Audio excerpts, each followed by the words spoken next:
सुख स्वरूपाय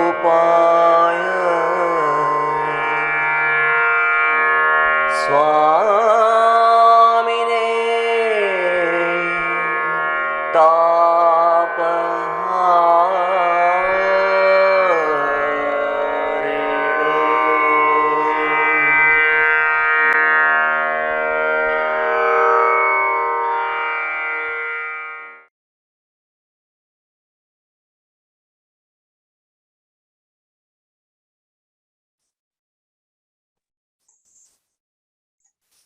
श्री गुरुभ्यो नमः।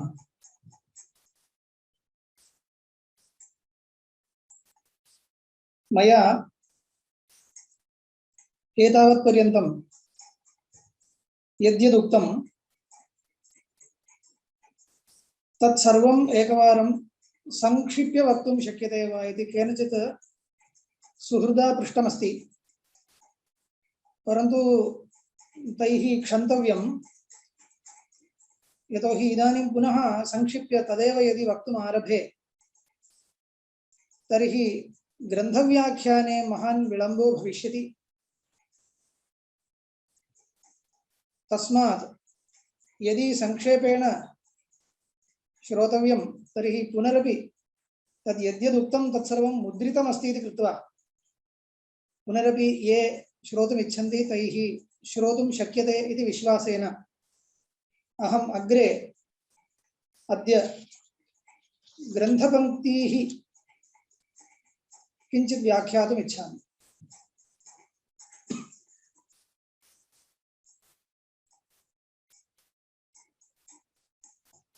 तत्र अज्ञातार्थज्ञापको वेदभागो विधिः स च तादृशप्रयोजनवद् अर्थविधानेन अर्थवान्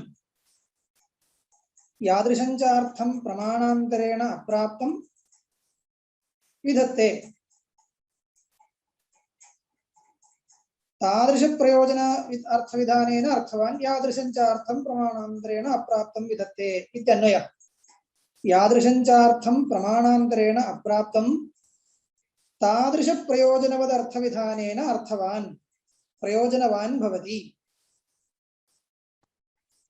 इति पंक्त्यर्थो लब्धः।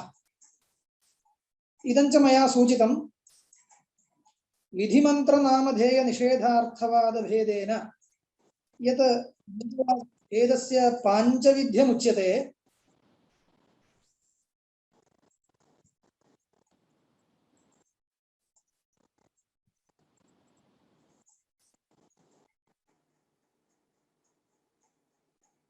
यत् पाञ्चविध्यमुच्यते तत्र विधिशब्देन पुरुषस्य प्रवर्तकं वचनं विधिः इत्येवं ग्राह्यम्, अन्यथा निषेधे अतिप्रसक्तिः स्यात् इति च मया सूचितम्। इदानीं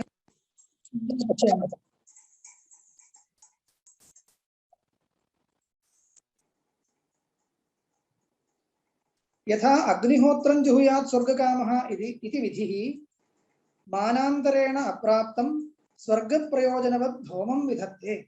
अग्निहोत्रहोमेन स्वर्गं भावयेत् इति वाक्यार्थबोधः इति पर्यन्तं जातम्। तत्र वाक्यार्थबोधः इति लिखितं खलु, प्रसङ्गे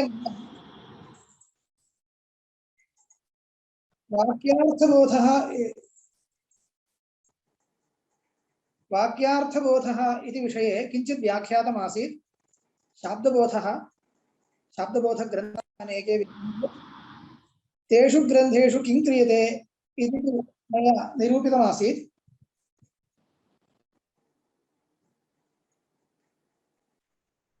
तत्र च मुख्यविशेष्यविचारः इति कश्चन भवति। एकैकस्य मते मुख्यविशेष्यं भिद्यते। नैयायिकमते प्रथमान्तार्थस्य मुख्यविशेष्यत्वं, वैयाकरणमते धात्वर्थस्य मुख्यविशेष्यत्वं, मीमांसकमते भावनायाः मुख्यविशेष्यत्वम् इत्येवं सम्प्रदायत्रयं दार्शनिकानां मध्ये विद्यते इत्यवगन्तव्यम्। देवदत्तः ग्रामं गच्छति इति वाक्यं स्वीकुर्मः। तत्र नैयायिकाः किं कुर्वन्ति इत्युक्ते प्रथमान्तार्थः यथा मुख्यविशेष्यं भवति तथा वाक्यार्थबोधं वदन्ति। तर्हि कथं भवति?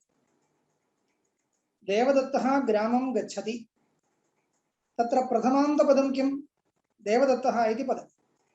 इदं पदम् अस्य पदस्य यः अर्थः सः यथा मुख्यविशेष्यं भवेत् तथा नैयायिकेन बोधो वर्ण्यते। इत्युक्ते किं भवति? देवदत्तपदस्य अर्थः अन्ते लभ्यते। ग्रामकर्मकगमनानुकूलकृतिमान् देवदत्तः। देवदत्तः इति अन्ते आगतं खलु। देवदत्तः इति प्रधानं विशेष्यं, केवलं विशेष्यम्। अन्यत् तत्र गमनानुकूलकृतिमान् इत्युक्तं। कृतिमान् देवदत्तः। तर्हि देवदत्ते कृतिः विशेषणं, कृतौ धात्वर्थः विशेषणम् इत्युक्ते गमनानुकूलकृतिमान्, धात्वर्थे अन्यद् विशेषणम्। एवं रीत्या पृष्ठतः पृष्ठतः एकैकं विशेषणम्। एवं रीत्या शाब्दबोधं निरूपयन्ति नैयायिकाः। एवञ्च ग्रामकर्मकगमनानुकूलकृतिमान् इति कृतिमान् देवदत्तः इति प्रथमान्तार्थमुख्यविशेष्यकशाब्दबोधः नैयायिकैरुच्यते। वैयाकरणाः किं कुर्वन्ति इति चेत् धात्वर्थः यथा मुख्यविशेष्यं भवति तथा शाब्दबोधं निरूपयति। तर्हि किं कः अत्र धात्वर्थः? गमनं। तर्हि देवदत्तकर्तृकं ग्रामकर्मकं गमनम् इति शाब्दबोधं वदन्ति। देवदत्ताभिन्नकर्तृक ग्रामाभिन्नकर्मक गमनम् इति वैयाकरणाः शाब्दबोधं वदन्ति। मीमांसकास्तु भावनामुख्यविशेष्यकं शाब्दबोधं वदन्ति।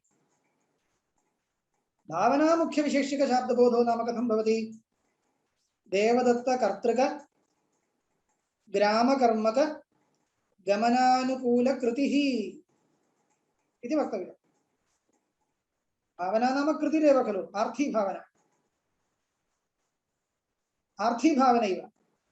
यतोहि देवदत्तः ग्रामं गच्छति इत्यत्र शाब्दी भावना नास्ति। सत्यं न वा? देवदत्तः ग्रामं गच्छति इत्यत्र शाब्दी भावना नास्त्येव। इदन्न विधिवाक्यं। तर्हि अस्माद् वाक्यात् आर्थी भावनैव मुख्यविशेष्यत्वेन प्रतीयते इति वक्तव्यम्। आर्थी भावना नाम का? कृतिः। तस्मात् कृतिः यथा मुख्यविशेष्यत्वेन लभ्यते तथा बोधो वक्तव्यः। तर्हि कथं वक्तव्यं?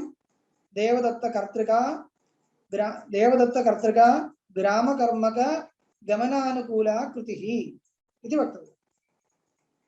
अस्तु, विधिवाक्यं चेत् कथं भवति इति चेत् विधिवाक्येभ्यः अपि भावनैव मुख्यविशेष्यत्वेन प्रतीयते।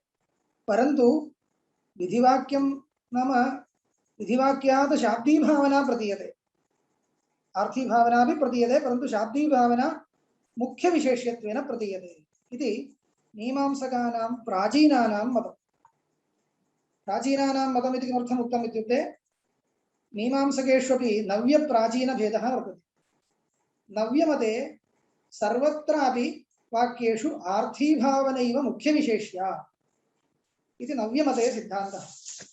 प्राचीनमते तु विधिवाक्यस्थले शाब्दी भावना मुख्यविशेष्या, विधिभिन्नवाक्येषु आर्थी भावना मुख्यविशेष्या इति प्राचीनानां मतम्। अयं ग्रन्थस्तु इदानीं प्राचीनमतानुसारेण लिखितः। तथा च प्राचीनमतं किमस्ति?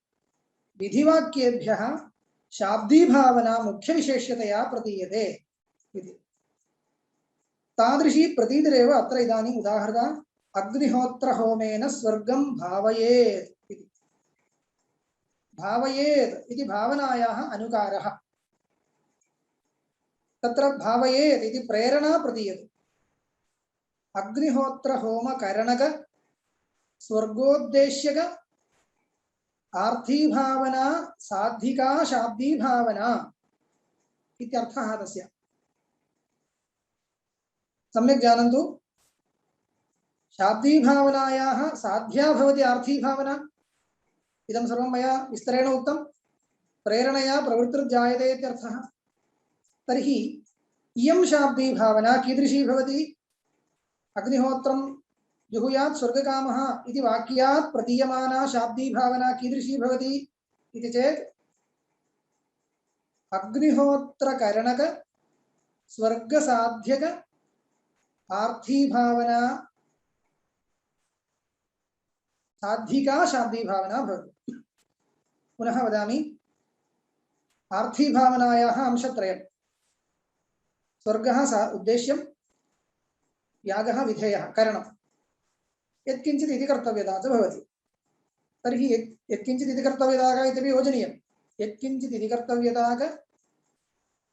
यागकरणक इत्युक्ते अग्निहोत्र होम यागो नास्ति अग्निहोत्र होम करणक स्वर्गोद्देश्यक आर्थी भावना साधिका शाब्दी भावना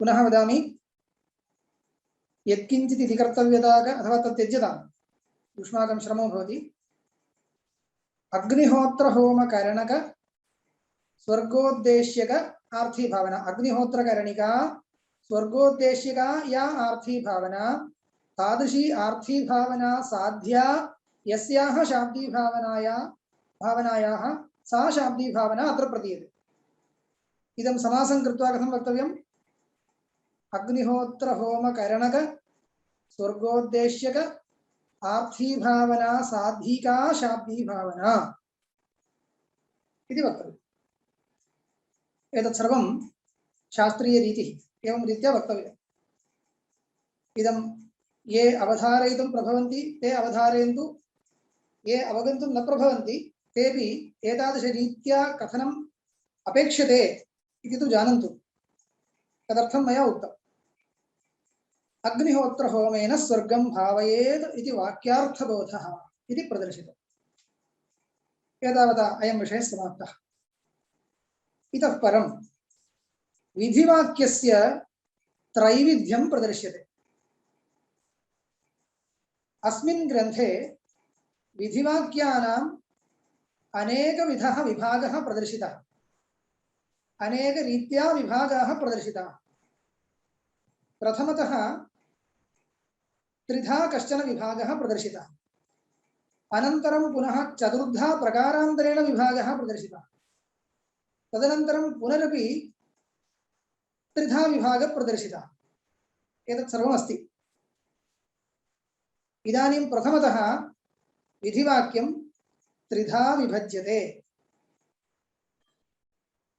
ग्रन्थं पठामि यत्र कर्म मानान्तरेण प्राप्तं तत्र तदुद्देशेन गुणमात्रं विधत्ते यथा दध्ना जुहोति इत्यत्र होमस्य अग्निहोत्रं जुहुयादित्यनेन प्राप्तत्वात् होमोद्देशेन दधिमात्रविधानं दध्ना होमं भावयेदिति यत्र तु उभयमप्राप्तं तत्र विशिष्टं विधत्ते यथा सोमेन यजेत इत्यत्र सोमयागयोरप्राप्तत्वात् सोमविशिष्टयागविधानम् तत्र त्रिधा विभागः कृतः इति मया उक्तम् कथं त्रिधा विभागः इति चेत् कर्ममात्रविधिः कर्मोद्देशेन गुणमात्रविधिः विशिष्टविधिश्च इति पुनः वदामि कर्ममात्रविधिः अनन्तरं प्राप्तकर्मोद्देशेन गुणमात्रविधिः अनन्तरं विशिष्टविधिः किमिति निरूपयिष्यामि अग्निहोत्रं जुहोति इत्येकं वाक्यम् इदं वाक्यं किं करोति इति चेत् अग्निहोत्रनामकम् एकं होमं विदधाति अग्निहोत्रनामकम् एकं होमं विदधाति तर्हि अत्र कर्ममात्रं विधीयते अन्यत् किमपि न विधीयते। तस्मात् कर्ममात्रविधिः इत्यस्य इदम् उदाहरणं भवति। अग्निहोत्रं जुहोति इत्यत्र कर्ममात्रं विधीयते। तस्य किम् अङ्गं किं फलम् एतत् सर्वं तत्र नोक्तम्। अग्निहोत्रं जुहोति इत्युक्तं तावदेव। तर्हि इदं कर्ममात्रविधिः इत्यस्य उदाहरणम् इति स्वीकर्तव्यम्। अनन्तरं गुणमात्रं विधीयते इति अपरप्रकारः। गुणः गुणो नाम किं? गुणो नाम अङ्गम्। गुणः इति शब्दस्य अङ्गम् इत्यर्थः। कुत्रचित् वाक्ये अङ्गमात्रं विधीयते। तस्य उदाहरणं दध्ना जुहोति। दध्ना जुहोति इति वाक्यं कुत्र वर्तते इति चेत् अग्निहोत्रहोमप्रकरणे वर्तते। एतस्य सर्वस्य प्रकरणानि भवन्ति। मया पूर्वमेव उक्तं वेदेषु प्रकरणानि भवन्ति। ब्राह्मणवाक्यं ग्रन्थे अग्निहोत्रप्रकरणं, दर्शपूर्णमासप्रकरणं, सोमयागप्रकरणं, चातुर्मास्यप्रकरणम् एवं रीत्या प्रकरणानि भवन्ति। तर्हि इदानीम् अग्निहोत्रप्रकरणम् इत्येकं स्वीकुर्मः। प्रकरणं नाम किमपि नास्ति, काण्टेक्स्ट् इत्यर्थः। तत् प्रतिपादकग्रन्थसन्दर्भः वेदे। तर्हि अग्निहोत्रप्रकरणं वर्तते खलु। अग्निहोत्रप्रकरणे विद्यमानं वाक्यद्वयम् इदानीं स्वीकुर्मः। एकम् अग्निहोत्रं जुहोति इति वाक्यम्। इदं वाक्यं किं करोति इति चेत् अग्निहोत्रनामकस्य होमस्य विधानं करोति। इदं मया पूर्वमेव उक्तम्। इतः परं तस्मिन्नेव प्रकरणे अन्यदेकं वाक्यमस्ति, दध्ना जुहोति। अयं कः होमः? इदं नूतनं किमपि होमः अत्र उच्यते वा? न, अयम् अग्निहोत्रहोम एव। तर्हि अग्निहोत्रहोमस्तु पूर्वमेव विहितः खलु। सत्यम्, अग्निहोत्रहोमः अग्निहोत्रं जुहोति इति वाक्येन विहितः। इदानीं तर्हि दध्ना जुहोति इति वाक्यं किं करोति इति चेत् विहितम् अग्निहोत्रहोमम् अनूद्य तत्र होमस्य अंगभूतं दधिरूपं द्रव्यं विधत्ते। दध्ना अयं होमः कर्तव्यः। अग्निहोत्रहोमः इति योऽयं होमः अग्निहोत्रं जुहुयात् अग्निहोत्रं जुहोति इति वाक्येन प्राप्तः। तं होमम् अनूद्य, अनूद्य इत्यस्य अर्थः अन्येन प्रमाणेन प्राप्तं पुनः स्वीकृत्य अनुवादः इति उच्यते। पूर्वम् उक्तस्य पुनः परामर्शः यः क्रियते सः अनुवादः इत्युच्यते। किमर्थम् अनुवादः क्रियते? तत् सम्बन्धिनः अन्यस्य कस्यचित् बोधनार्थम्। तथा च अग्निहोत्रहोमः इति योऽयं होमः विहितः सः होमः दध्ना कर्तव्यः इति लभ्यते। तर्हि दध्ना जुहोति इति वाक्यं किं विधत्ते इति चेत् न अग्निहोत्रं विधत्ते। यतः अग्निहोत्रहोमस्तु मानान्तरेण विहितः। तर्हि विहितं तं होमम् उद्दिश्य दधिरूपं गुणं विधत्ते। गुणो नाम अङ्गं, द्रव्यं कर्मणः अङ्गं भवति। येन द्रव्येण अयं होमः कर्तव्यः तत् द्रव्यं तस्य होमस्य अङ्गं भवति। तस्मात् गुणः इत्युच्यते। गुणः इति पारिभाषिकः शब्दः। तेन शब्देन अङ्गम् उच्यते। तथा च यत्र कर्म मानान्तरेण प्राप्तं तत्र तदुद्देशेन गुणमात्रं विधत्ते, यथा दध्ना जुहोति। उक्तं खलु, यत्र कर्म मानान्तरेण प्राप्तं। कर्म इत्युक्ते अग्निहोत्र होमरूपं कर्म इदं मानान्तरेण प्राप्तम् अग्निहोत्रं जुहोति इति वाक्येन प्राप्तं तत्र तस्मिन् प्रकरणे विद्यमानं यद् वाक्यान्तरं दध्ना जुहोति इति वाक्यं तत् किं करोति विहितस्य पुनर्विधानं नापेक्ष्यते तस्मात् विहित होमोद्देशेन दधिमात्रं दधिरूपं गुणम् अङ्गं द्रव्यं विधत्ते तर्हि तस्मात् वाक्यात् कथं शाब्दबोधो भवति इति चेत् अग्निहोत्रं जुहुयात् एवं दधिमात्रविधानं दध्ना होमं भावयेत् इति बोधो भवति दध्ना होमं भावयेत् दध्ना अयं होमः कर्तव्यः इत्यर्थः भावयेत् निष्पादयेत् दध्ना अयं होमः कर्तव्यः अग्निहोत्रं जुहुयात् इत्यनेन प्राप्तत्वात् होमस्य प्राप्तत्वात् होमोद्देशेन दधिमात्रं विधत्ते दध्ना होमं भावयेत् इति उक्तम् अहम् एकं लौकिकम् उदाहरणं वदामि कश्चित् वदति जलमानय इति अनन्तरं स एव वदति उष्णं जलमानय इति इदानीम् उष्णं जलमानय इति वाक्यं किमर्थं तेन प्रयुक्तम्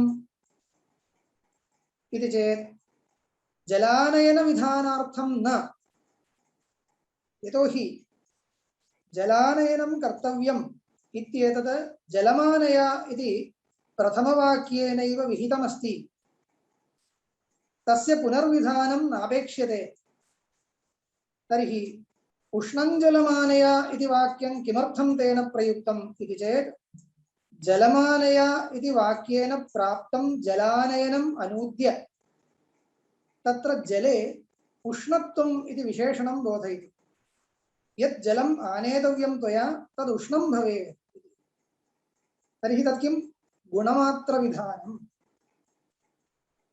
गुणमात्रं विधीयते एवं वाक्यद्वयं केनचित् प्रयुक्तम् इति मन्यताम् वयं कथं तयोर्वाक्योस्तात्पर्यं निरूपयामः इति चेत् प्रथमं वाक्यं कर्ममात्रविधायकं द्वितीयं वाक्यं कर्मोद्देशेन प्राप्तकर्मोद्देशेन गुणमात्रविधायकम् इति वक्तव्यम्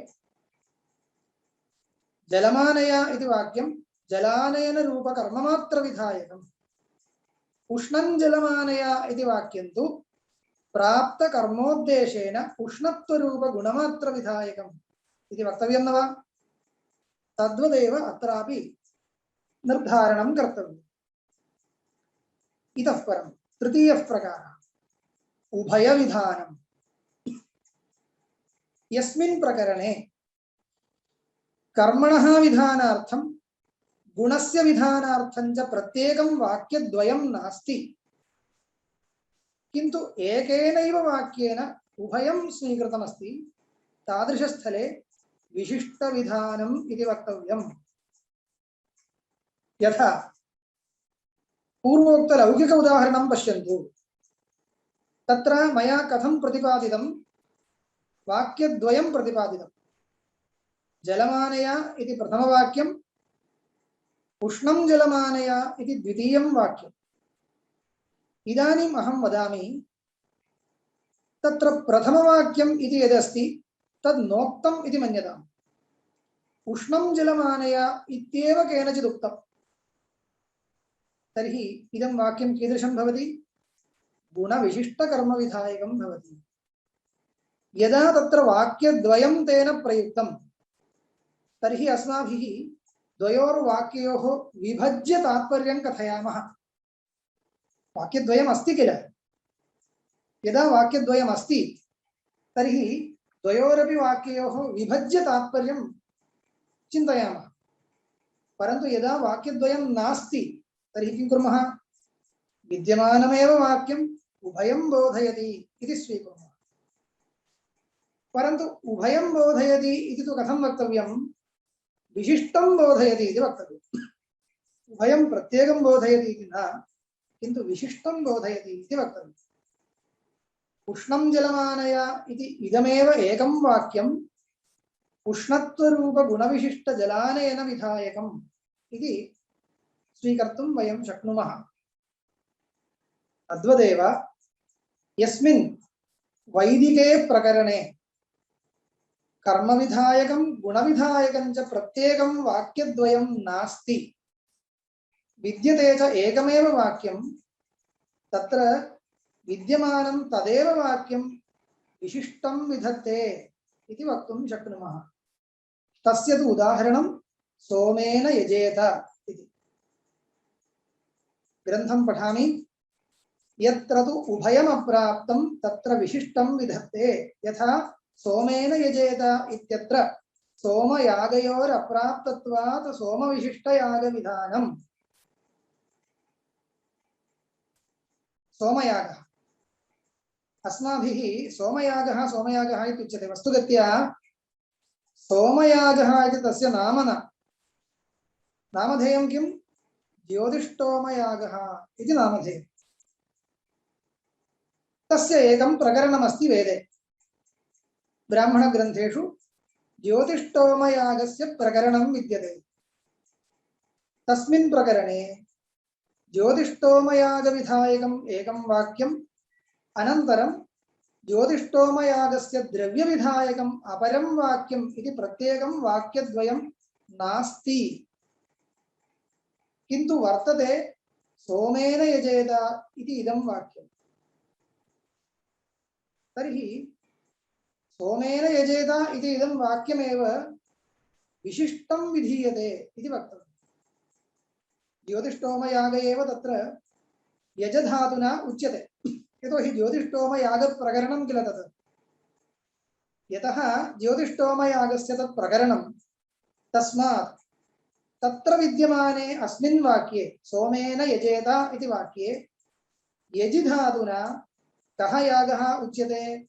ज्योतिष्टोमयागः एव उच्यते। स च यागः केन वाक्येन विधीयते? अनेनैव वाक्येन विधीयते, सोमेन यजेत इति वाक्येन। तर्हि तादृश सोमयागस्य अथवा ज्योतिष्टोमयागस्य द्रव्यं, द्रव्यं किं? सोम एव द्रव्यं, सोमरसः, सोमरस एव द्रव्यम्। इदं द्रव्यं ज्योतिष्टोमयागस्य द्रव्यं। तत् केन वाक्येन विधीयते इति चेत् तदप्यनेनैव वाक्येन विधीयते इति वक्तव्यम्। यतोहि वाक्यान्तरं नास्ति। यदि वाक्यान्तरम् अस्ति तर्हि वयं विभज्य तात्पर्यं कथयामः, परन्तु वाक्यान्तरं नास्ति। तर्हि किं कर्तव्यं? विद्यमानम् इदमेव वाक्यं सोमरूपद्रव्यस्यापि विधायकं, तादृशद्रव्यविशिष्टयागस्यापि विधायकम्। सोमरूपद्रव्यस्यापि विधायकं, तादृशसोमद्रव्यविशिष्टयागस्यापि विधायकम् इति अवश्यम् अङ्गीकर्तव्यम्।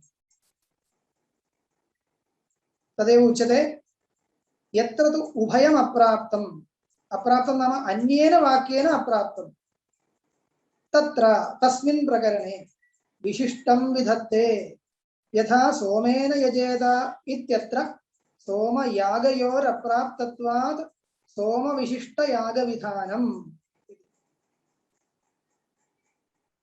सोमविशिष्टो यागः विधीयते। तदानीम् अस्माकं शङ्का भवति, वाक्यभेदो भवति किल,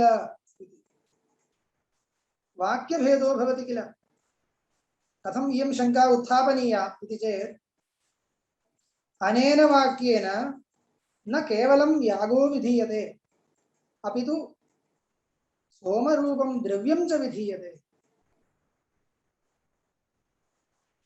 यागोपि विधीयते, यागीयं द्रव्यं च विधीयते। यद्येवं तर्हि वाक्यभेदो भवति। को नाम वाक्यभेदः इति चेत् तत्र कश्चन नियमो वर्तते। एकेन एकस्मिन् वाक्ये एकमेव उद्देश्यं भवेत्, एकमेव विधेयं च भवेत् इति। एकेन वाक्येन यत्किञ्चित् एकम् उद्दिश्य एकं विधातुं शक्यते। न अनेकमुद्दिश्य अनेकम् एकमुद्दिश्य अनेकमपि न विधीयते अनेकमुद्दिश्य एकमपि न विधीयते अनेकमुद्दिश्य अनेकमपि न विधीयते अवगतम् तर्हि कथं भवति एकं किमपि उद्दिश्य एकमेव विधीयते अयं वाक्यानां स्वभावः तत्र नूतनं किमपि बलात्कारेण कल्प्यते इति न अस्माकं प्रतीत्यनुसारी अयं नियमः प्रत्येकमपि वाक्ये एकमेव उद्देश्यं भवेत् एकमेव विधेयं भवेत् इति नियमः अयं नियमः यद्युल्लङ्घ्यते तर्हि वाक्यभेदः इति दोषः उच्यते वाक्यभेदः इति शब्देन अनेके दोषाः उच्यन्ते परन्तु प्रधानः अयमेव वाक्यभेदः इति शब्दस्य वस्तुगत्या अयमेव मुख्यार्थः वाक्यं भिद्यते भिद्येत तर्हि वाक्यम् इति लिखति भाष्यकारः भिद्येत इत्युक्ते कदा भिद्येत एकमेव वाक्यम् उद्देश्य विधेय भावद्वयं प्रतिपादयति तर्हि वाक्यं भिद्यते नाम वाक्यद्वयेन कर्तव्यं कार्यम् एकं वाक्यं करोति इत्यायाति तर्हि तस्माद् वाक्यात् आवृत्त्या आवृत्तिपूर्वकं शाब्दबोधद्वयं निरूपणीयं भवति तस्मात् विद्यमानात् एकस्माद् वाक्यात् आवृत्त्य शाब्दबोधद्वयं जायते इति वक्तव्यं भवति एवं वक्तुं न शक्यते कुतः शब्दबुद्धिकर्मणां विरम्य व्यापाराभावः इति कश्चन नियमः एकं वाक्यम् एकवारं बोधं जनयति इत्ययम् उत्सर्गः यदि द्वितीयो बोधः अपेक्षते तत्र आवृत्तिः कर्तव्या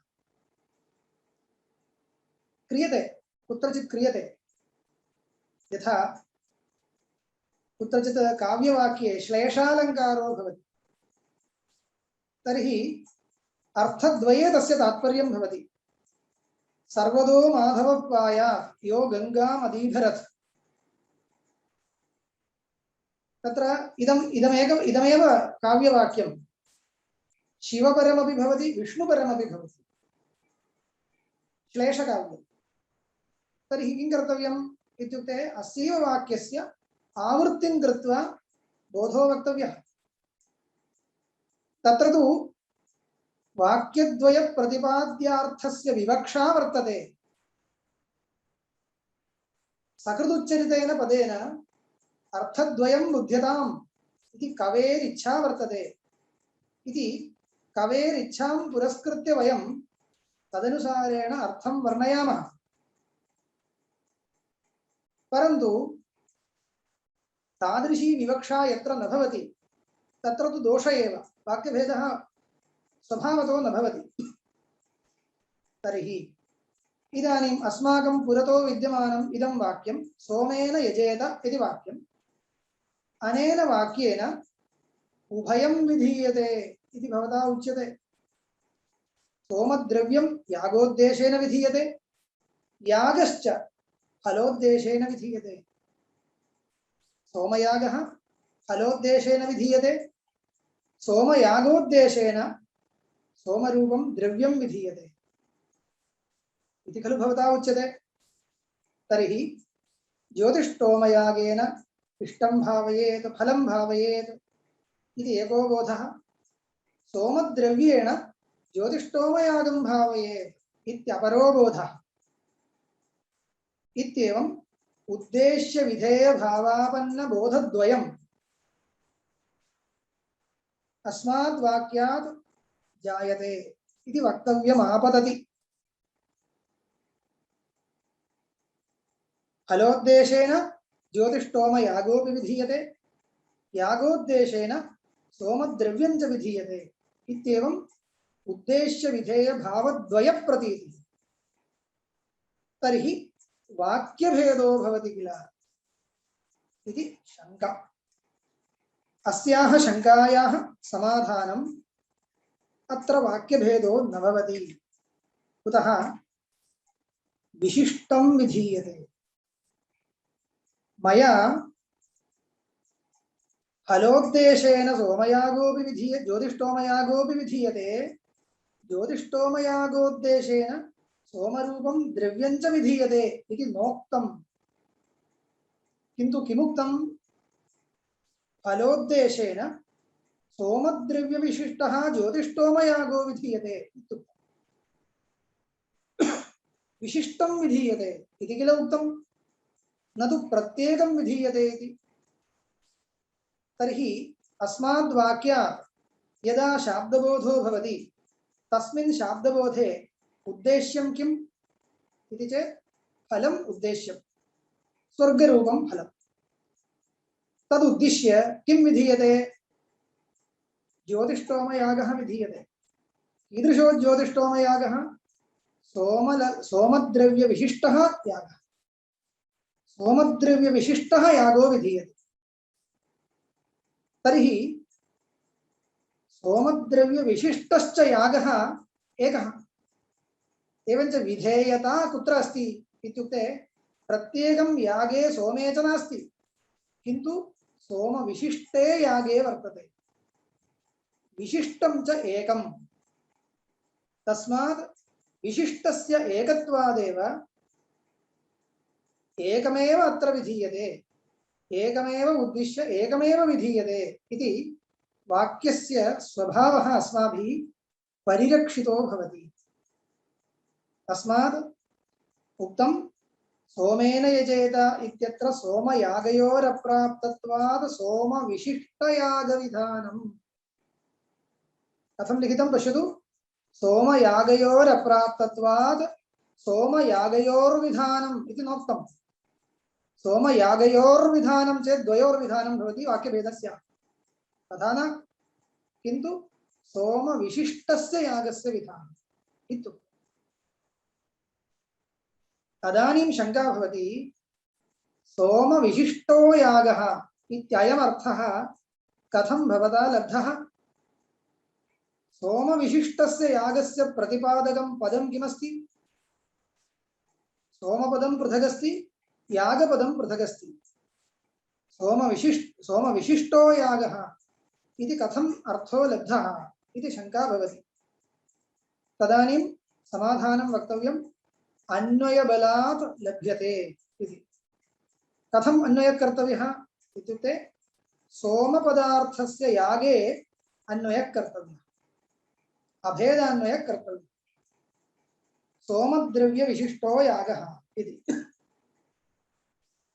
सोमद्रव्यविशिष्टो यागः इति अन्वयः कर्तव्यः, धात्वर्थे अन्वयः कर्तव्यः। यागो धात्वर्थः, तस्मिन् धात्वर्थे सोमपदार्थस्य अन्वयः कर्तव्यः। केन सम्बन्धेन? अभेदसम्बन्धेन। तदानीं शङ्का भवति, अभेदसम्बन्धेन कथमत्र अन्वयः कर्तुं शक्यते? यागो हि नाम काचन क्रिया, सोमो नाम द्रव्यं, सोमो नाम एकं द्रव्यं, यागो नाम काचन क्रिया। सोमरूपद्रव्यस्य यागरूपक्रियायाश्च कथम् अभेदः? नास्ति किल अभेदः। तर्हि सोमरूपद्रव्यस्य यागरूपक्रियायाम् इत्युक्ते धात्वर्थे अभेदसम्बन्धेन अन्वयः कथं प्रतिपादयितुं शक्यते इति चोद्यम् आगच्छति। तर्हि समाधानं वक्तव्यं, सोमपदे लक्षणा स्वीकर्तव्या। सोमपदं यद्यपि शक्त्या, शक्तिवृत्त्या सोमद्रव्यं वदति, लक्षणावृत्त्या सोमपदस्य सोमवान् इत्यर्थो वक्तव्यः। लक्षणावृत्त्या सोमपदस्य सोमवान् इत्यर्थो वक्तव्यः। सोमवान् यागो भवति, यद्यपि सोमः यागो न भवति, सोमद्रव्यं यागो न भवति, परन्तु सोमद्रव्यवान् यागक्रिया भवति किल, सोमद्रव्यवती यागक्रिया भवति। तस्मात् सोमपदस्य सोमवान् इत्यर्थः लक्षणया स्वीकर्तव्यः। इयं मत्वर्थलक्षणा इति शब्देन उच्यते। मत्वर्थलक्षणा, मत्वर्थलक्षणा नाम कः का इति चेत् मधुप्रत्ययः यस्मिन् अर्थे विहितः तस्मिन् अर्थे स्वीक्रियमाणा लक्षणा संक्षेपेण मत्वर्थलक्षणा इति उच्यते। मधुप् इति प्रत्ययः सः कस्मिन् अर्थे विहितः तदस्यास्त्यस्मिन् इति मधुप् इति विहितं। तदस्य अस्ति अथवा तदस्मिन् अस्ति इति इत्यर्थद्वये मधुप् प्रत्ययः विहितः। तर्हि तद्वान् इत्यर्थः मधुप् प्रत्ययस्य अर्थः। अयम् अर्थः यथा प्रतीयेत तथा लक्षणा आश्रीयते। तथा च किं जातं सोमेन यजेत इति वाक्ये सोमपदस्य सोमवान् यागः लक्षणया अर्थः। सोमवांश्च याग एव भवति इति कृत्वा सोमवान् इति सोमपदस्य अर्थः। सः अर्थः अभेदसम्बन्धेन यागे अन्वयं प्राप्नोति। तथा च सोमवता यागेन स्वर्गं भावयेत्, इष्टं भावयेत्, फलं निष्पादयेत् इति वाक्यार्थो वर्णयितुं शक्यते। इदमेव इदानीं ग्रन्थकारेण उच्यते सोमपदे मत्वर्थलक्षणया सोमवता यागेन इष्टं भावयेत् इति वाक्यार्थबोधः। मया विस्तरेण वर्णितं सोमपदे मत्वर्थलक्षणया मत्वर्थलक्षणां स्वीकृत्य कः अर्थो वक्तव्यः सोमवता यागेन तत्र अभेदसम्बन्धेन अन्वयं कृत्वा एतादृश अर्थः सम्पादनीयः। इष्टं भावयेत्, इष्टम् इति कस्मात् लब्धं सोमेन यजेत इत्येव खलु अस्ति। इष्टम् इति कस्मात् लब्धम् इति चेत् न्यायेन लब्धम्। यद्यपि शब्दो नास्ति परन्तु यदा भावना प्रतीयते भावना अंशत्रय विशिष्टा एव प्रतीयते। इदानीं सोमवता यागेन भावयेत् इत्यत्र भावनायां सोमवान् यागः यः भवति सः करणं भवति। तर्हि साध्यं किम् इत्युक्ते तस्य यागस्य यत् फलं तत् साध्यत्वेन अन्वेति इति वक्तव्यं। तच्च किं फलम् इति तु वाक्यान्तरेण ज्ञातव्यम्। किमपि वा भवतु नूनम् अस्य किञ्चित् फलं भविष्यति इति अस्माभिः इदानीम् ऊहितुं शक्यते। यतोहि वेदः खलु विधत्ते, वेदः खलु वेदवाक्यं खलु सोमयागं विधत्ते। वेदवाक्यं निष्फलं कर्म नैव विधत्ते इति पर्यालोच्य नूनं विधीयमानस्यास्य कर्मणः किञ्चित् फलं भविष्यति इति कल्पयितुं शक्यते। तच्च फलम् इष्टम् इति शब्देन अनूद्यते। तच्च इष्टं किम् इति इतः परम् आकाङ्क्षा भवति। तस्याम् आकाङ्क्षायां वाक्यान्तरेण स्वर्गरूपं फलं तत् इत्यवगन्तुं शक्यते। इत्येवं वाक्ययोजनाक्रमः। तदेव इदानीम् उच्यते न च उभयविधाने वाक्यभेदः। उभयं विधीयते खलु तर्हि वाक्यभेदो भवति किल इति अत्र शङ्का युष्माभिः न कर्तव्या। यतोहि प्रत्येकम् उभयस्य अविधानात्। उभयस्य अत्र उभयं किं सोमद्रव्यं यागश्च। सोमद्रव्यस्य यागस्य च प्रत्येकं विधानं न क्रियते। विधिवाक्यस्य सोमे सोमद्रव्ये यागे च प्रत्येकं व्यापारः इति तु नाङ्गीक्रियते। किन्तु सोमद्रव्यविशिष्टे यागे विधेयता तिष्ठति।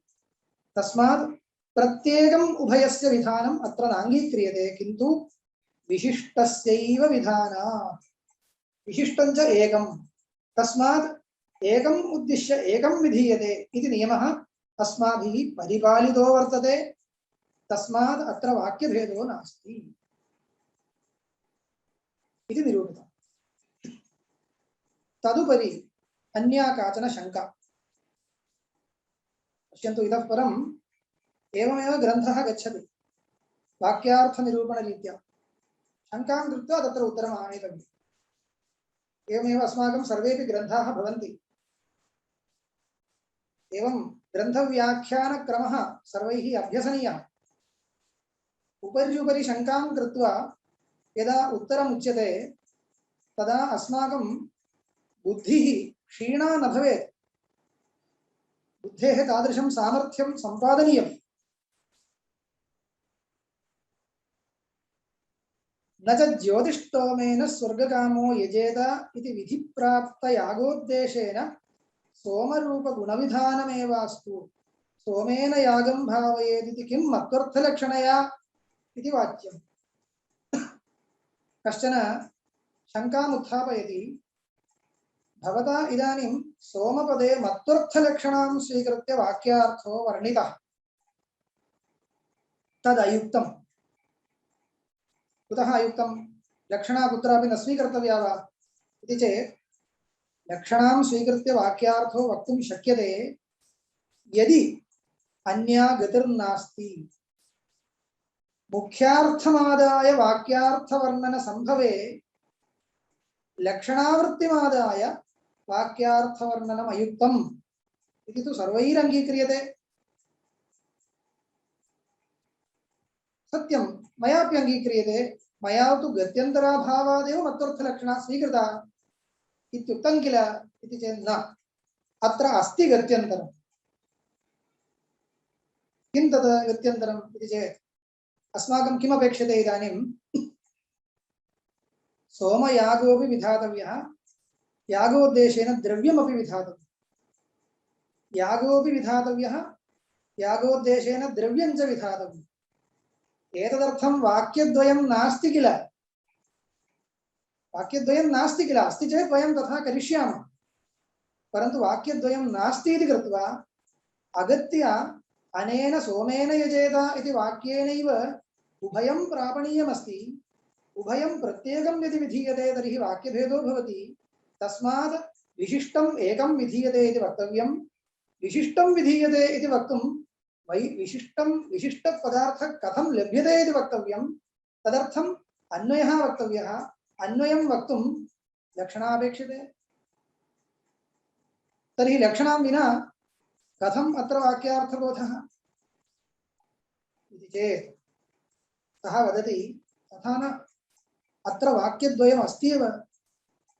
यागविधायकम् एकं वाक्यं, यागोद्देशेन द्रव्यविधायकम् अपरं वाक्यम् इति भवत्कृते अपेक्षते। तावदेव खलु? अस्ति। ज्योतिष्टोमेन स्वर्गकामो यजेत इत्येकं वाक्यमस्ति।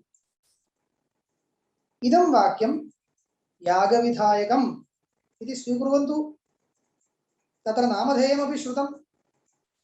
ज्योतिष्टोमेन स्वर्गकामो यजेत इति वाक्यं ज्योतिष्टोमेन स्वर्गकामो यजेत इति वाक्यं यागविधायकम् इति स्वीक्रियताम्। तर्हि ज्योतिष्टोमेन स्वर्गकामो यजेत इति वाक्येन यागः प्राप्तः। इदानीं सोमेन यजेत इति वाक्यं प्राप्तयागोद्देशेन सोमद्रव्यमात्रं विधत्ते इति वक्तुं शक्यते किल? तथा च किं भवता उक्तं? वाक्यद्वयं प्रत्येकं नास्ति, तस्मात् अगत्य अनेनैव वाक्येन उभयं विधीयते इत्यादिकं वक्तव्यं। किमर्थं तथा? अस्ति किल वाक्यद्वयं? तथा च एवं यथा अग्निहोत्रं जुहोति दध्ना जुहोति इत्यत्र या गतिः अस्माभिः चिन्तिता तद्वदेव अत्राप्यस्तु। तत्र कथमासीत्? अग्निहोत्रं जुहोति इति वाक्यम् अग्निहोत्रहोमं विधत्ते, दध्ना जुहोति इति वाक्यं तदुद्देशेन दधिरूपं द्रव्यं विधत्ते। तद्वदेव अत्रापि ज्योतिष्टोमेन स्वर्गकामो यजेत इति वाक्यं स्वर्गोद्देशेन यागं विधत्ते, सोमेन यजेत इति वाक्यं यागोद्देशेन सोमद्रव्यं विधत्ते। इत्येवं कुत्रापि लक्षणायाः अवकाशः एव नास्ति। किमर्थं भवता एतादृश लक्षणां स्वीकृत्य वाक्यार्थबोधः किमर्थं वर्णितः इति शङ्कितुः आशयः। ग्रन्थं पठामि। न च ज्योतिष्टोमेन स्वर्गकामो यजेत इति विधिप्राप्तयागोद्देशेन यागमुद्देश्यं कृत्वा सोमरूपगुणविधानमेव अस्तु। सोमेन यजेत इति वाक्यं केवलं गुणमात्रं, गुणो नाम द्रव्यम्, अङ्गं। सोमद्रव्यं, सोमद्रव्यमेव विधीयतां तेन वाक्येन। तथा च दध्ना जुहोति इत्यत्र दध्ना होमं भावयेत् इति वद सोमेन यजेत, सोमेन यागं भावयेत् इति वाक्यार्थबोधो भवति। किमर्थम् अत्वर्थलक्षणा इति प्रश्नः। इति न च वाच्यम्। एवं प्रश्नो न कर्तव्यः। कुतः? एतस्य अधिकारविधित्वेन उत्पत्तिविधित्वा सम्भवात्। एतस्य अधिकारविधित्वेन उत्पत्तिविधित्वं न सम्भवति। एतस्य इत्युक्ते कस्य? ज्योतिष्टोमेन स्वर्गकामो यजेत इति वाक्यस्य ज्योतिष्टोमेन स्वर्गकामो यजेत इति वाक्यम् अधिकारविधिः भवति। तस्मात् उत्पत्तिविधिः इति वक्तुं न शक्यते। इदं किमुच्यते? अधिकारविधिः, उत्पत्तिविधिः इत्यादि शब्दाः आगच्छन्ति इति चेत् सत्यम्। इतः परं विधेः चातुर्विध्यं निरूप्यते। विधिः चतुर्विधः इति वक्ष्यते। तद्वक्ष्यमाणं किञ्चित् मनसि निधाय अत्र वाक्यं योजनीयम्। उत्पत्तिविधिः, विनियोगविधिः, अधिकारविधिः, प्रयोगविधिः इति विधिश्चतुर्विधः इत्यग्रे आगमिष्यति। विधिः चतुर्विधो वर्तते। कश्चित् विधिः उत्पत्तिविधिः, कश्चित् विधिः अधिकारविधिः। किं तत् इत्युक्ते सामान्यतः इदानीं किञ्चित् लक्षणम् अवगन्तव्यम्।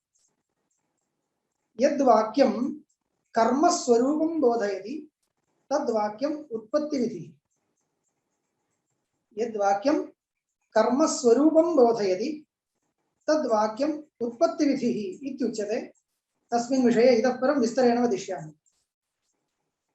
एवमेव यद्वाक्यं कर्मणः फलसम्बन्धं बोधयति तद्वाक्यम् अधिकारविधिः इत्युच्यते। यद्वाक्यं कर्मणः फलसम्बन्धं बोधयति तद्वाक्यम् अधिकारविधिः इत्युच्यते। एतावता इदानीं पर्याप्तम्।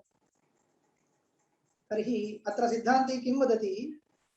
ज्योतिष्टोमेन स्वर्गकामो यजेत इति वाक्यं कः विधिर्भवति इत्युक्ते सः अधिकारविधिर्भवति भोः।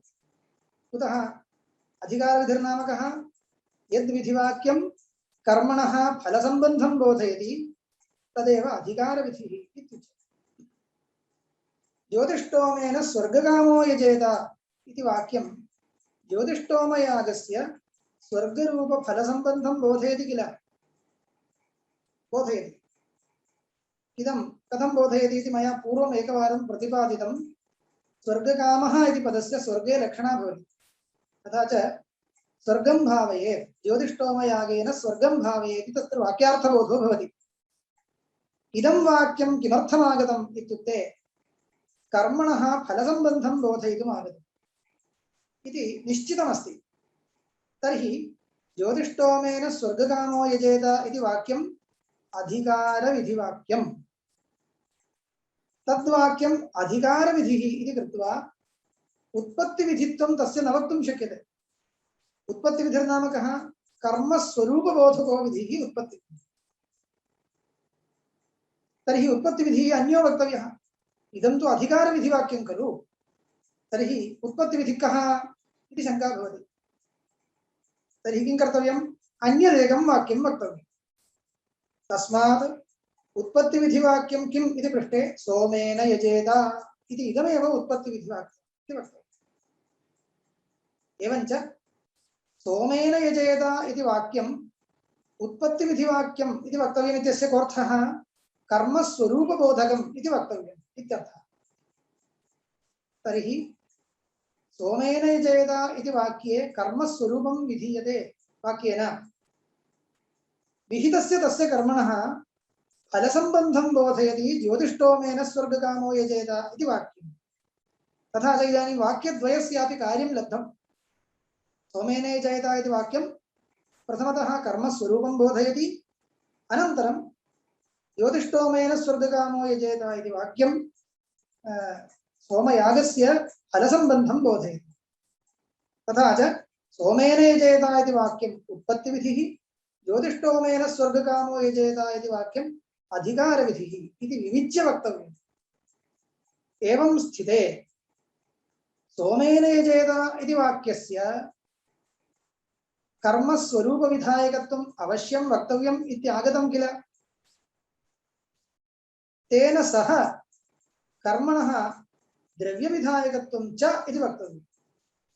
तदानीं पूर्वोक्तरीत्या अन्वयः कर्तव्यः, अन्या गतिर्नास्ति। यदि सोमेन यजेत इति वाक्यस्य उत्पत्तिविधित्वं वक्तव्यं तर्हि अन्या गतिर्नास्ति। इदं वाक्यं सोमद्रव्यविशिष्टं यागं विधत्ते इत्येव अस्माभिः निरूपणीयम्।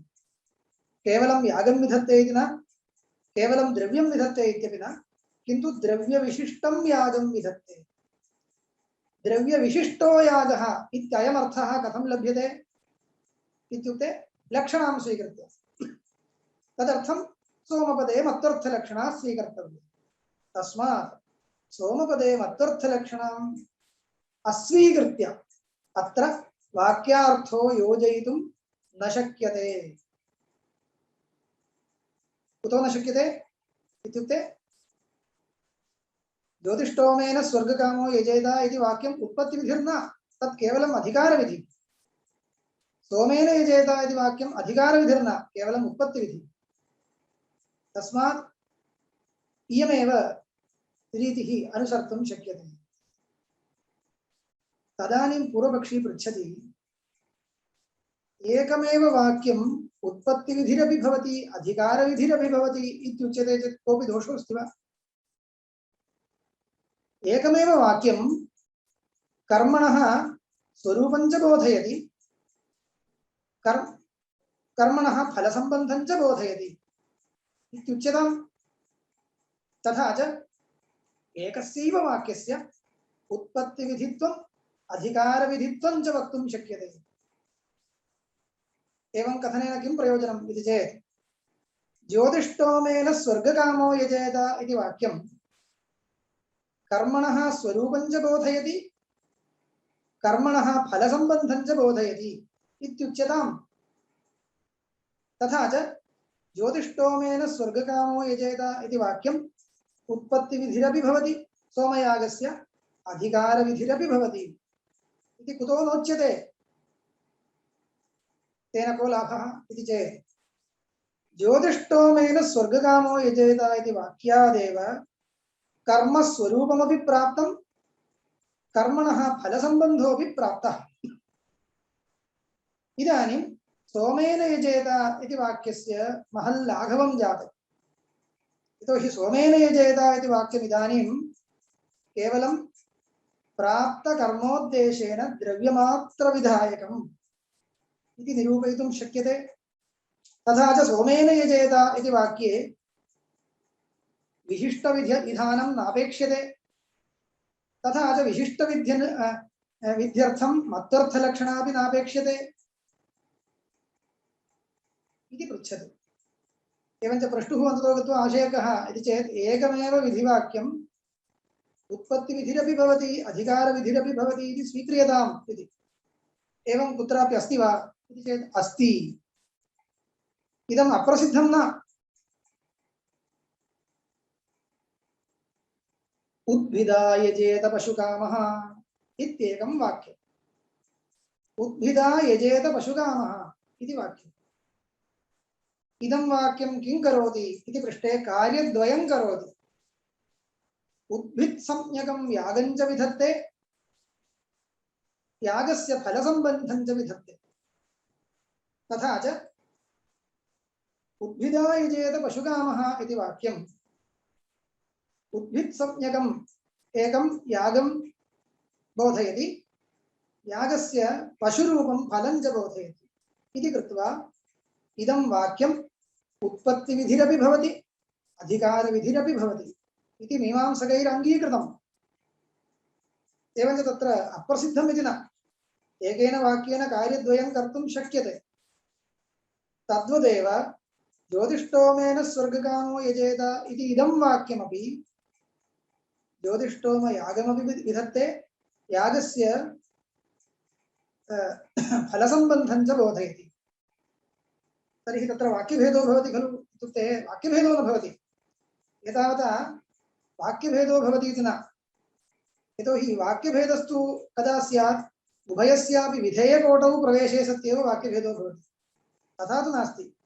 स्वर्गोद्देशेन ज्योतिष्टोमयागो विधीयते इत्येव वाक्यार्थबोधः, ज्योतिष्टोमयागेन स्वर्गं भावयेत् इत्येव वाक्यार्थबोधः। परन्तु अस्य वाक्यस्य प्रयोजनद्वयमस्ति। किं तत् प्रयोजनद्वयम् इति चेत् यागबोधनं यागस्य फलसम्बन्धबोधनं च इति वयं तात्पर्यं स्वीकुर्मः तावदेव। तदनुसारेण इदम् उत्पत्तिविधिरपि भवति अधिकारविधिरपि भवति इति वक्तुं शक्यते। तथा च इदानीं कर्मणः प्राप्तत्वात् प्राप्तकर्मोद्देशेन सोमद्रव्यमात्रं सोमेन यजेत इति वाक्येन विधातव्यम् इति कृत्वा दध्ना जुहोति इतिवत् वाक्यार्थो योजयितुं शक्यते इति पृच्छति। ननु उद्भिदा यजेत पशुकामः इत्यस्य इव ज्योतिष्टोमेन इत्यस्यापि उत्पत्त्यधिकारविधित्वम् अस्तु, उत्पत्तिविधित्वम् अधिकारविधित्वं च अस्तु इति चेत् न दृष्टान्ते उत्पत्तिवाक्यान्तराभावेन अन्यथानुपपत्त्या तथाश्रयणात् इति। दृष्टान्तवैषम्यमस्ति। भवता प्रदर्शितं यद् वाक्यम् उद्भिदा यजेत इति वाक्यं तत्र सत्यं भवदुक्तरीत्या तेन वाक्येन पशुरूपफलसम्बन्धोऽपि बोध्यते उद्भित्यागोऽपि बोध्यते इति कृत्वा यागस्वरूपविधायकं वाक्य यागस्वरूपम् अपि विधत्ते तस्य फलसम्बन्धश्च अनेनैव वाक्येन ज्ञायते इति कृत्वा तस्य उभयविधित्वं स्वीकृतम्, उत्पत्तिविधित्वम् अधिकारविधित्वं च स्वीकृतम्। तत् कस्मात् हेतोः इत्युक्ते वाक्यान्तराभावात्।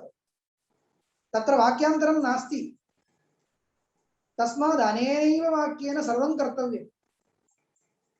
यदा अस्माकं गृहे पाकं कर्तुम् अन्यो नास्ति तर्हि वयमेव पाकं कुर्मः। यदि पाकं कर्तुं माता वर्तते तर्हि माता एव करोतु इति त्यज्यते, अस्माकं कार्यान्तरमस्ति इति। यदि माता नास्ति तर्हि वयमेव पाकं कृत्वा कार्यान्तरं कुर्मः इतिवत् तत्र उद्भिदा यजेत पशुकामः इत्यत्र उद्भित्यागविधायकं वाक्यान्तरं तस्य फलसम्बन्धविधायकं च वाक्यान्तरम् इति नास्ति। तस्मात् तद् वाक्यं कार्यद्वयं करोति। परन्तु अत्र तथा नास्ति किल। अत्र तु कर्मस्वरूपं बोधयितुम् एकं वाक्यम् अस्माभिः कल्पयितुं शक्यते। ज्योतिष्टोमप्रकरणे सोमेन यजेत इति इदं वाक्यं कर्मस्वरूपं बोधयतु इति तस्य उपरि भारः दातुं शक्यते। सोमेन यजेत इति वाक्यं कर्मस्वरूपं बोधयतु, ज्योतिष्टोमेन स्वर्गकामो यजेत इति वाक्यं किं वदेत्? अहं फलसम्बन्धमात्रं बोधयामि, कर्मस्वरूपं त्वया बोध्यताम् इति वदिष्यति। सोमेन यजेत इति वाक्यस्य सकाशे वदति ज्योतिष्टोमेन स्वर्गकामो यजेत इति वाक्यं कर्मस्वरूपविधानं त्वया क्रियतां, तस्य कर्मणः फलसम्बन्धमात्रम् अहं बोधयिष्यामि इति। तर्हि वाक्यद्वयम् अस्ति इति कृत्वा यत्र अगत्य तथा स्वीकृतं तद्वद् अत्रापि भवतु इति भवता न प्रष्टुं शक्यते इति एकं समाधानम्। किञ्च इदं पठित्वा अद्य विरमामि। किञ्च ज्योतिष्टोमेनेत्यस्य उभयविधित्वे अनेनैव यागः तस्य फलसम्बन्धोऽपि बोधनीयः इति सुदृढो वाक्यभेदः। उभयं बोधनीयं स्यात्। ज्योतिष्टोमेन इत्यस्य उभयविधित्वम् इति स्वीक्रियते तर्हि अनेनैव वाक्येन यागोऽपि बोधनीयः यागस्य फलसम्बन्धश्च बोधनीयः इति कृत्वा विधिवाक्यस्य रूपो यो व्यापारः सः उभयत्र कल्पनीयः इत्येकं गौरवम् आपतति। तदेव अत्र वाक्यभेदः इति शब्देन उक्तम्। तस्मात् ज्योतिष्टोमेनेत्यस्य उभयविधित्वमस्तु इति भवता न वक्तव्यम्। तस्मात् ज्योतिष्टोमेनेत्यस्य उभयविधित्वे विधित्वे किं भवति? वाक्यभेदो भवति। वाक्यभेदो भवति, उभयं विधातव्यम्। उभयत्र अज्ञातज्ञापनरूपो विधिव्यापारः कल्पनीयः इति कृत्वा वाक्यभेदरूपो दोषो भवति। तदपेक्षया सोमपदे मत्वर्थलक्षणां स्वीकृत्य सोमेन यजेत इति वाक्यस्य विशिष्टविधायकत्वमेव अङ्गीकुर्मः इति। इदानीं पूर्वपक्षी पृच्छेत् भवतापि एकः दोषः अङ्गीक्रियते, मयापि एकः दोषः अङ्गीक्रियते, कः आवयोर्विशेषः? यस्तु उभयोः समो दोषः परिहारोऽपि वा समः नैकः पर्यनियोक्तव्यः तादृगर्थविचारणे इति कश्चन न्यायो वर्तते, वादन्यायः। वादविवादस्थले वादिप्रतिवादिनौ भवतः तत्र एकस्य उपरि कश्चन दोषः, अपरस्य उपरि तत् समानः अन्यो दोषः, तर्हि उभयोरपि सविधे कश्चन दोषो वर्तते। दोषस्य परिहारः कर्तव्यश्चेत् उभाभ्यामपि परिहारः कर्तुं शक्यते, अथवा उभाभ्यामपि एक एव परिहारः कर्तव्यः। तादृशविषये उभाभ्यामपि तूष्णीं भवितव्यं, किमपि न वक्तव्यम्। नैकः पर्यनियोक्तव्यः तादृगर्थविचारणे तद् तत्र पृच्छति। मया वाक्यभेदः इति दोषः सम्पाद्यते, त्वया तु सोमपदे मत्वर्थलक्षणा इति दोषः क्रियते। तर्हि सोमपदे मत्वर्थलक्षणापि दोष एव, तर्हि तव कः विशेषः? सोमपदे मत्वर्थलक्षणैव स्वीकर्तव्या, अथैव वाक्यार्थबोधो वक्तव्यः इति कथने किं को विशेषः चेत् तत्र सिद्धान्तिना वक्तव्यं सत्यम्, उभयोरपि सकाशे कश्चन दोषो भवति, परन्तु दोषयोर्मध्येपि प्राबल्यदौर्बल्यभावो विद्यते। दोषयोर्मध्येपि प्राबल्यदौर्बल्यभावो विद्यते। कः लघीयान् दोषः, कः गरीयान् दोषः इति चिन्तनीयम्। एवं यदा चिन्त्यते तदा ज्ञायते वाक्यभेद एव गरीयान् दोषः। यतोहि वाक्यभेदः वाक्यदोषः, लक्षणा तु पददोषः। पदस्य मुख्यार्थं त्यक्त्वा अन्यार्थः स्वीकृतः इति कश्चन दोष एव, परन्तु स दोषः कुत्र वर्तते? पदे वर्तते। वाक्यभेदरूपो दोषः कुत्र वर्तते? वाक्ये वर्तते। तर्हि पदवाक्ययोर्मध्ये कः प्रधानः इत्युक्ते वाक्यमेव प्रधानः इति कृत्वा वाक्ये विद्यमानो दोषः गरीयान् दोषो भवति। तस्मात् वाक्यभेदं परिहृत्य लक्षणारूपः पददोषः स्वीकर्तुं शक्यते इति तत्र निर्णयः क्रियते। तस्मात् अततो गत्वा किं जातम् इति चेत् सोमेन यजेत इति वाक्यम् अर्थलक्षणां स्वीकृत्य सोमविशिष्टयागविधायकम् इत्येव वक्तव्यम्। तस्मात् तत्र विशिष्टविधिः इत्यस्य इदम् उदाहरणं भवति इति एतावत् निरूपितम्। एवञ्च विधिः त्रिविधः: कर्ममात्रविधिः, प्राप्तकर्मोद्देशेन गुणविधिः, यत्र तु उभयमप्राप्तं तत्र विशिष्टविधिः। विशिष्टविधौ च अवश्यं मत्वर्थलक्षणा भवति। इत्येतद् अंशत्रयम् अद्यतनपाठस्य सारांशः। इत्येतावता अद्य उपरम्यते। श्वः अनुवर्तनं करिष्यामि।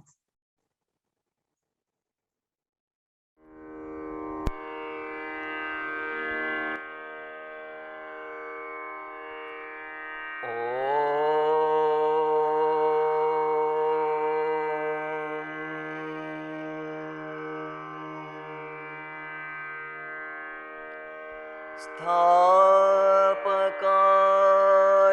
च धर्मस्य सर्वधर्मस्वरूपिणे अवतार वरिष्ठाय